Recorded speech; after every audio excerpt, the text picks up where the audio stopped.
Sir, ಈಗ ಮೂಡ ಹಿಂದಿನ ಆಯುಕ್ತ ದಿನೇಶ್ ಕುಮಾರ್ ಅವ್ರನ್ನ ಅಮಾನತು ಮಾಡಿದ್ದೀರಿ. ಸರ್ಕಾರ ಅಮಾನತು ಮಾಡಿ ಗೊತ್ತಿಲ್ಲ, ನಾನು ಮಾಡಿಲ್ಲ. ಅರ್ಬನ್ ಡೆವಲಪ್ಮೆಂಟ್ ಡಿಪಾರ್ಟ್ಮೆಂಟ್ ಸರ್, ಅದರಲ್ಲಿ ಮೇಲೆ ಆರೋಪ ಕೇಳಿ ಬಂದಿದ್ರು, ಒಬ್ಬರನ್ನ ಸಸ್ಪೆಂಡ್ ಮಾಡಿದ್ರು. ಇಬ್ಬರು ಆಯುಕ್ತರ ಮೇಲೆ ಆರೋಪ ಕೇಳಿ ಬಂದಿತ್ತು. ಇಬ್ಬರು ಆಯುಕ್ತರ ಮೇಲೆ ಆರೋಪ ಕೇಳಿ ಬಂದಿತ್ತು. ನಟೇಶ್ ದಿನೇಶ್ ಒಬ್ರು ಸಸ್ಪೆಂಡ್ ಆಗಿದ್ದಾರೆ, ಇನ್ನೊಬ್ರು ಹಂಗೆ ಇಲ್ಲ. ನಟೇಶ್ ಮೇಲೆ ಏನು ಆರೋಪ? ದಿನೇಶ್ ಅಂದ್ರೆ ಮುಡಾದಲ್ಲಿ 50-50 ಅವರು ದುರುಪಯೋಗ ಮಾಡಿದ್ದಾರೆ, ಕಾನೂನು ಬಾಹಿರವಾಗಿ ಮಾಡಿದ್ದಾರೆ ಅಂತೇಳಿ ನಗರಾಭಿವೃದ್ಧಿ ಇಲಾಖೆ ಅಮಾನತು ಮಾಡಿದ್ದಾರೆ. ಕೇಳಪ್ಪ, ಇಲ್ಲಿ there is commission appointed.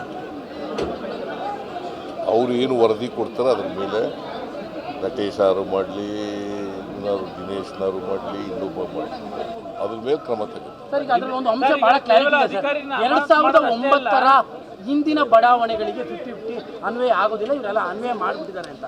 Report ಏನು ಬರ್ತದೆ ಅಂತ ನೋಡೋಣ ತಡಪ್ಪ. ನೀನು ಕಮಿಷನ್ ಚೇರ್ ಅಲ್ಲಲ್ಲ, ಅವರು ನಿಮ್ಮ ನಿನ್ನೆ ಆದೇಶ ನಗರಾಭಿವೃದ್ಧಿ ಇಲಾಖೆ ಒಂದು ಆದೇಶ ಮಾಡುತ್ತಿದೆ. ಸರ್, ನಿನ್ನೆ ಆದೇಶ ಇದೆ ಸರ್.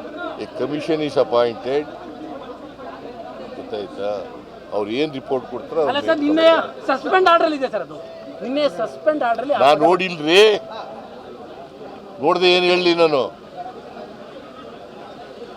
ಆಯ್ತು ಸರ್, ನಿಮ್ಮ ಗಮನಕ್ಕೆ ಬಂದಿಲ್ಲ ಅಂತ.